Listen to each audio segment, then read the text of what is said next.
1988 का वो एक साल बम्बई के अंडरवर्ल्ड में सबसे ज़्यादा खून खराबे वाला साल रहा। और एक महीना ऐसा था, नवंबर का महीना, जिसमें 6 खून एक ही महीने में 10 दिन में हुए। एक के बाद एक के बाद एक बड़े लोग गोलियों का शिकार होते रहे और शहर की गलियों में खून बहता रहा। पूरा शहर दहशत में था। सीज फायर चल रहा था अंडरवर्ल्ड में। दाऊद और पठान गैंग का और अरुण गवली का इसको लेके BRA गैंग जो बनाया था इन्होंने, समद खान के ऊपर पहले भी पूरे अटैक की तैयारी की गई थी। खबर भी पक्की थी, समद खान सामने आया भी, लेकिन डी कंपनी ने उसके ऊपर गोलियां नहीं चलाई। वो इसलिए नहीं चलाई कि तब तक डी गैंग का अपना एस्केप रूट जो था वो फाइनल नहीं था। तो दोस्तों, आप सबका बहुत बहुत स्वागत है Baljeet Parmar for you YouTube channel पे। आज के इस एपिसोड में और आने वाले 1-2 एपिसोड में भी हम एक मुंबई अंडरवर्ल्ड से जुड़े हुए उस चैप्टर की बात करेंगे जिसमें दाऊद के बाद जो सेकंड इम्पोर्टेंट डॉन बना, उसकी वो कैसे बना, क्या हालात थे, क्या उस समय का दौर था, क्या कंपल्शंस थी, क्या प्रेशर था, वो सब बातें डिस्कस करेंगे। और उसके बाद वो डॉन जिसका नाम छोटा राजन उर्फ राजेंद्र निखालजे, मुंबई के घाटकोपर इलाके का रहने वाला, उस शख्स को मुंबई छोड़ के दुबई क्यों भागना पड़ा, ये कहानी हम इस जो एपिसोड की एक सीरीज बनाएंगे। इसमें आपको पूरी तफसील से, डिटेल से मैं आपको समझाऊंगा। पिछले कुछ दिनों में जब हमारे कुछ दूसरे एपिसोड चल रहे थे जिनमें हमने कुछ दिलीप कुमार साहब की बातें की या चार्ल्स शोभराज की बातें की, तो मुझे बहुत सारे ऐसे मैसेज आए कि क्योंकि मेरा जो एक्सपर्टीज़ है, जो मेरा तजुर्बा है, वो अंडरवर्ल्ड का ज़्यादा है, तो मैं आप लोगों को अंडरवर्ल्ड के किस्से ही सुनाऊं। तो मैंने आपकी बात मानी और आज शुरू करते हैं अंडरवर्ल्ड के उस दौर का जिस दौर में छोटा राजन बड़ा आदमी बना क्राइम के फील्ड में, और एक दिन वो आया जब उसको मुंबई छोड़ के भागना पड़ा। ये किस्सा कुछ उसी किस्म का है जिस किस्म का हमने कुछ एपिसोड पहले पठान गैंग और दाऊद गैंग की लड़ाई के किस्से की बात की थी। वो एक समय था जब दाऊद को मुंबई छोड़ के दुबई जाना पड़ा। समद खान के मर्डर के बाद कुछ इसी किस्म के हालात थे जो छोटा राजन के लिए बने और उसको मुंबई छोड़ के जाना पड़ा। लेकिन उसके पहले आपको वो जो हुआ, जो डेवलपमेंट हुई अंडरवर्ल्ड में, उनकी जानकारी बहुत ज़रूरी है। क्योंकि अगर आपने आज का ये एपिसोड बराबर नहीं समझा, बराबर नहीं सुना, पूरा नहीं सुना, तो आपको कल वाली कहानी जो है पूरी समझ नहीं आएगी।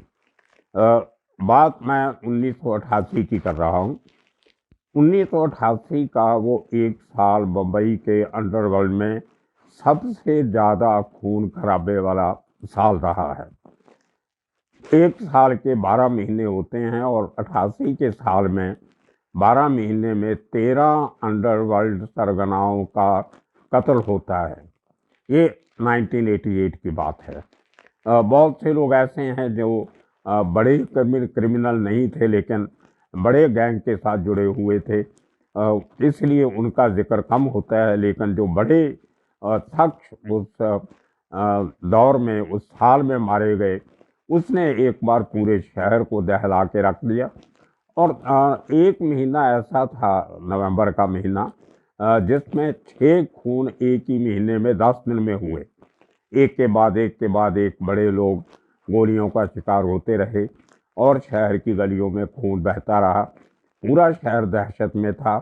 ख़ास तौर पे वो लोकेलिटीज़ जहाँ जहाँ वो गैंगस्टर जिस गैंग के भी थे वो इन्वॉल्व थे और वहाँ रहते थे। 1988 में, जैसे आपने मेरे एक एपिसोड में सुना होगा, जुलाई के महीने में सबसे पहले जो बड़ा मर्डर हुआ वो दिलीप अजीज के बेटे हमीद का हुआ जुलाई में। फन एंड फूड रेस्टोरेंट में बैठे हुए उसको दो लोगों ने 11 गोलियां उसके सर में मारी। पठान गैंग ने वो काम करवाया और उससे एक पूरी फैमिली जो दिलीप अजीज की थी वो ख़त्म हो गई। वो एक वंश का खात्मा हुआ क्राइम वर्ल्ड के। उसके बाद थोड़े दिनों के बाद अरुण गवली और दाऊद की लड़ाई शुरू होती है। पठान गैंग काफ़ी चुप करके बैठा क्योंकि काफ़ी हद तक उनका जो मैन पावर थी वो ख़त्म होती जा रही थी, असला बारूद ख़त्म होता जा रहा था। तो दाऊद का भी ध्यान पठान गैंग से हट के और कुछ अंतर खाते आपस में समझौते की बातें भी चल रही थी 88 में दाऊद गैंग और करीम लाला गैंग की।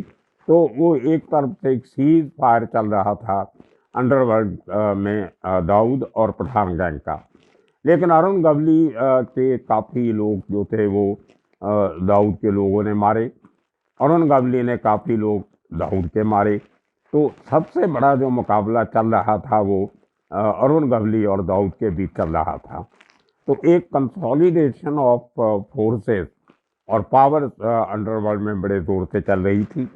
अरुण गवली की कोशिश थी कि जितने महाराष्ट्रियन क्रिमिनल्स हैं जो दादा थे डिफरेंट एरियाज में, जिनमें अशोक जोशी काजरमार्ग जो भाडुप के नज़दीक एक इलाका है वहाँ का रहने वाला था, और इस किस्म के लोग जो थे वो अरुण गवली चाहता था कि हम सब मिलके एक नया फ्रंट बनाएं जो दाऊद के साथ लड़ाई के लिए तैयार हो। उसके पहले भी एक बार अरुण गवली ने महाराष्ट्रीय लोगों को लेकर ये गैंग बनाया था बहुत साल पहले, जिसमें रमा नायक, बाबू रेशम और अरुण गवली तीनों के नाम के जो इनिशियल थे, बाबू रेशम का बी, रमा नायक का आर और अरुण गवली का ए, इसको लेके BRA गैंग जो बनाया था इन्होंने। अब तक 1988 तक उस गैंग के पहले जो नाम थे रमा नायक वो मर चुके थे, और जो बाबू रेशम था उसका अगरीपाड़ा के लॉकअप में उसका मर्डर हो चुका था, और बचा था उस गैंग में से अरुण गवली। और अरुण गवली उस समय पॉलिटिक्स में भी हाथ पैर मारने लगा था, और उसकी कोशिश चल रही थी उन दिनों में बड़े ज़ोरों से कि वो जो अशोक जोशी का जो गैंग था उसके साथ हाथ मिलाएं। अशोक जोशी की और रमा नायक की बहुत अच्छी दोस्ती थी, और उस दोस्ती का फ़ायदा अरुण गवली उठाना चाहता था। रमा नायक का वास्ता दे के अशोक जोशी को साथ मिलाना चाहता था, और उनकी बात काफ़ी हद तक सिरे चढ़ती जा रही थी, आसार भी लग रहे थे। और वो जो उन दोनों के बीच में समझौते की बात जब दाऊद गैंग तक पहुंचती है तो वहाँ पे एक खतरे की घंटी बजती है। तैयारियां होती हैं कि इस ग्रुप को दोनों को मिलने के पहले ही इनको ख़त्म कर दिया जाए, क्योंकि अरुण गवली तक पहुंचना बहुत मुश्किल होता था। उसका जो दगड़ी चाल जिसका किस्सा मैंने आपको कुछ एपिसोड पहले सुनाया था, वो एक वर्चुअली एक किले की तरह था, उसमें घुसना बहुत मुश्किल था। पुलिस बड़ी मुश्किल से जाती थी, वो भी किस्सा मैंने आपको सुनाया। एक स्पेशल स्क्वाड बनाया गया था उसकी दगड़ी चाल किले पे रेड करने के लिए। तो कहीं ना कहीं दाऊद को लगा था कि अरुण गवली को और मजबूत होने से रोकना है तो अशोक जोशी को ख़त्म करना पड़ेगा। उसके लिए अक्टूबर के महीने में एक बहुत बड़ा ऑपरेशन तैयार किया गया, जिसका पूरा जो प्लानिंग थी, जो उसकी तैयारी की गई, वो सारी छोटा राजन ने की। छोटा राजन का एरिया घाटकोपर भी उसी लाइन में आता है जिस लाइन में अशोक जोशी का जो इसका एरिया ऑफ ऑपरेशन था, कांजरमार्ग और भांडुप। उसी एरिया में एक खेम बहादुर थापा नाम का एक और गैंगस्टर था बड़ा, जो पॉलिटिक्स में भी था और वो म्यूनसिपल कॉरपोरेटर भी था, और काफ़ी बड़े लेवल पे वो म्यूनसिपल वर्कर्स की यूनियन और दूसरी मिलों की यूनियन में भी काफ़ी एक्टिव था। तो एक जो लड़ाई चल रही थी वो ईस्टर्न सबर्ब्स को कंट्रोल करने की चल रही थी। सायन तक तो वरदाराजन मुडलियार की हुकूमत चलती थी 88 तक, और उस एरिया में घुसने की किसी की हिम्मत नहीं थी। उसके आगे जो तैमूर और घाटकोपर का इलाका था गवंडी का, वो छोटा राजन के पास था। उसके आगे विकरौली कांजूरमार्ग, वो भांडुप आधा, वो अशोक जोशी के पास था। उसके आगे आधा मुलुंड भांडुप और आधा भांडुप और मुलुंड एरियाज जो थे, और विकरौली का काफ़ी बड़ा एरिया, वो सारा खेम बहादुर थापा के पास था। तो छोटा राजन की कोशिश ये थी कि अब वो दाऊद के काफ़ी करीब आ गया था, दाऊद के काफ़ी काम करने के बाद। तो उसकी कोशिश यही थी कि अशोक जोशी और थापा को भी रास्ते से हटा के जो पूरा ईस्टर्न सबर्ब है, जो ईस्ट साइड के जो पूर्वी इलाके जो है सबर्ब के बम्बई के, उसमें उसकी हुकूमत कायम हो जाए। वेस्टर्न सबर्ब में शेट्टी गैंग बहुत मजबूत था और वहाँ किसी के और पैर लगने नहीं देते थे। वहाँ प्रकाश शेट्टी, प्रभाकर शेट्टी, संतोष शेट्टी और ये सब लोग, और उनका सबसे बड़ा सरगना शरद शेट्टी जो दुबई से बैठ के कंट्रोल करता था, वो जो पश्चिमी सबर्ब थे मुंबई के, अंधेरी, जोगेश्वरी, मलाड, बोरीवली, वो एरिया सब वो कंट्रोल करते थे। तो ले दे के ये एक साम्राज्य को बढ़ाने की और उसको और मजबूत करने की एक लड़ाई थी, जो अभी 1988 में बहुत जोर पकड़ने लगी। और दूसरे शहर में, सिटी में, जो आधा शहर था वो अरुण गवली के साथ था। कुछ लोग अभी भी पठानों के साथ थे उस इलाके के, लेकिन इतना कमज़ोर, इतने मजबूत नहीं थे। खैर, तो 1988 के नवंबर के 19 तारीख को अरुण गवली गैंग ने अशोक जोशी के साथ मिलके निशाना बनाया दाऊद के उस समय के सबसे खास आदमी के ऊपर, जिसका नाम था सतीश राजे। सतीश राजे एक पढ़ा लिखा क्वालिफाइड आदमी था, अमीर ख़ानदान से था और उसको फाइनेंसेस की बहुत नॉलेज थी। 2 नंबर का पैसा वाइट कैसे करना है, पैसे का हिसाब किताब कैसे रखना है, एक डी फैक्टो जिसको हम चार्टर्ड अकाउंटेंट कह सकते हैं, इस किस्म का काम वो सतीश राजे करता था। और उसकी जो क्राइम की दुनिया में जो एक दूर तक सोचने की शक्ति थी कि आज का ये पैसा यहाँ लगाया हुआ, आज के 2 साल बाद, 4 साल बाद या 5 साल बाद कहाँ कितने पैसे देगा, वो अपनी इस जो उसकी जो एक काबिलियत थी उस धंधे में, उसके लिए वो सरगनाओं में जाना जाता था। और एक दिन वो 19 नवंबर को अपनी गाड़ी लेके, होंडा अकॉर्ड उस ज़माने में सबसे महंगी गाड़ी, बड़ी गाड़ियों में से गिनी जाती थी, एयर कंडीशन गाड़ी बड़ी, लोग तो कहते हैं कि शायद बुलेट प्रूफ भी थी, लेकिन मुझे नहीं लगता। अगर बुलेट प्रूफ होती तो उसका कांच नहीं टूटता था। तो ये लोगों को जो उसको मारने गए 4 लोग, उन्होंने एक टैक्सी से उसका पीछा किया। परेल से वो अपने घर से निकला और बाईखला जा रहा था। बाईखला जो है वो अरुण गवली का गढ़ था, उसका जो हेड क्वार्टर है वो भी बाईखला के एरिया में ही पड़ता है। और उसको ओवर कॉन्फिडेंट था कि मुझे कोई हाथ लगाने वाला नहीं है, और वो बड़े तरीके से अपनी गाड़ी लेके निकलता था। और जैसे ही उसकी गाड़ी बीच रास्ते में एक ट्रैफिक सिग्नल पे रुकी, रेड लाइट पे, तो एक टैक्सी उसके आगे आके रुकती है। टैक्सी में से 4 आदमी निकलते हैं, जिनमें से 2 आदमी बड़े बड़े हथौड़ों से उसकी विंडशील्ड पे अटैक करते हैं और तोड़ देते हैं। उसके बाद 2 आदमी आते हैं 32 के पिस्टल रिवॉल्वर लेके, और वो 8 गोलियां जो हैं वो सतीश राजे को मार के उसको वहीं पे ढेर कर देते हैं।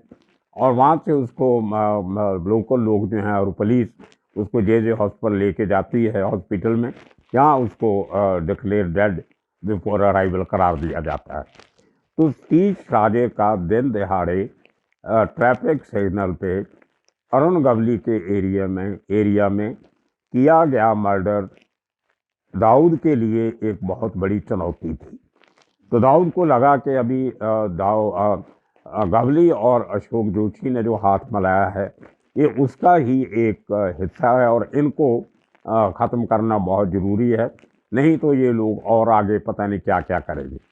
और दूसरा ये था कि दाऊद कभी खुद ऐसे काम खुद अपने लेवल पे नहीं करता था, तो उसने बहुत बड़ी प्लानिंग की और छोटा राजन को ये जिम्मेदारी दी कि इस सतीश राजे के मर्डर का बदला 15 दिन के अंदर अंदर लेना है।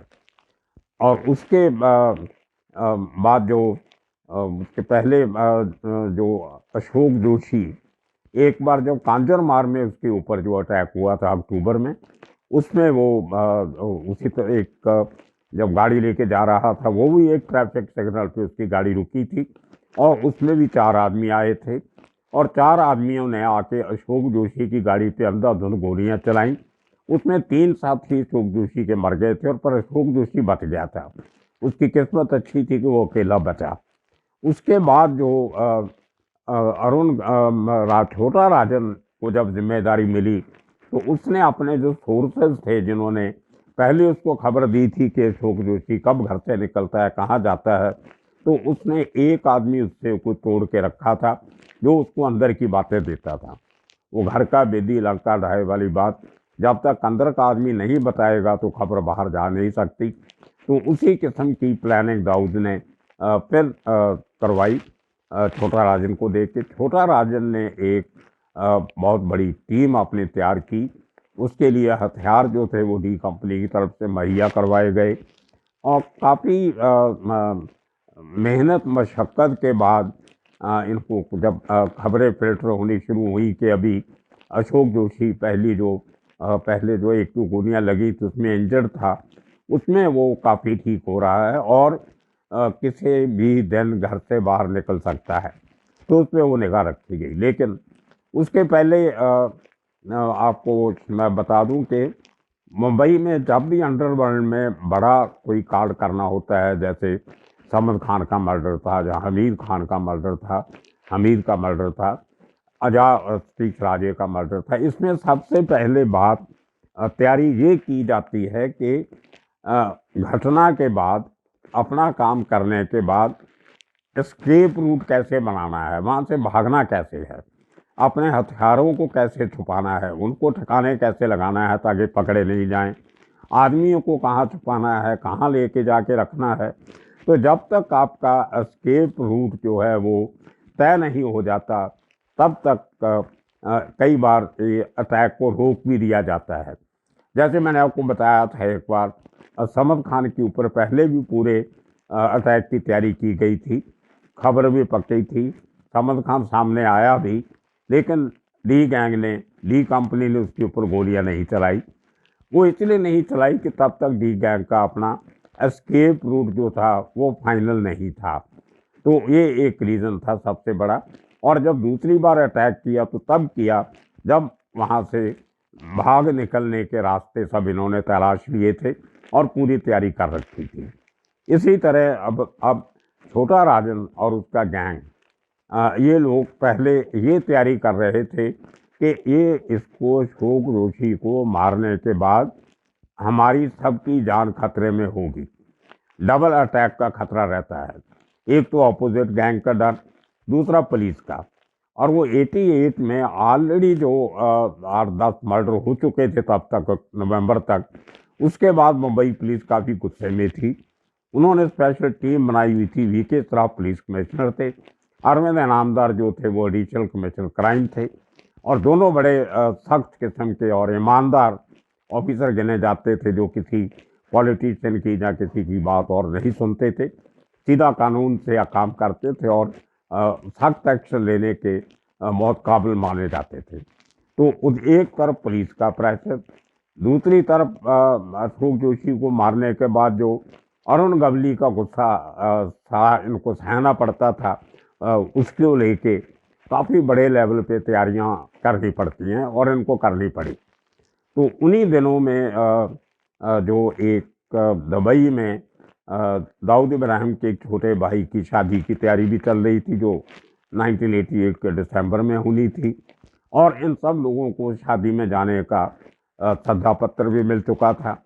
तो अब इन लोगों के लिए ये था कि शादी के पहले, उसके पहले पहले अशोक जोशी का काम कर दिया जाए, ताकि उसकी जो सेलिब्रेशन है वो उसका तोहफा जो है उस कामयाबी का, वो डी कंपनी को दुबई जाके उनको ये खबर दी जाए और उसकी सेलिब्रेशन जो है वो शादी के साथ साथ दुबई में की जाए।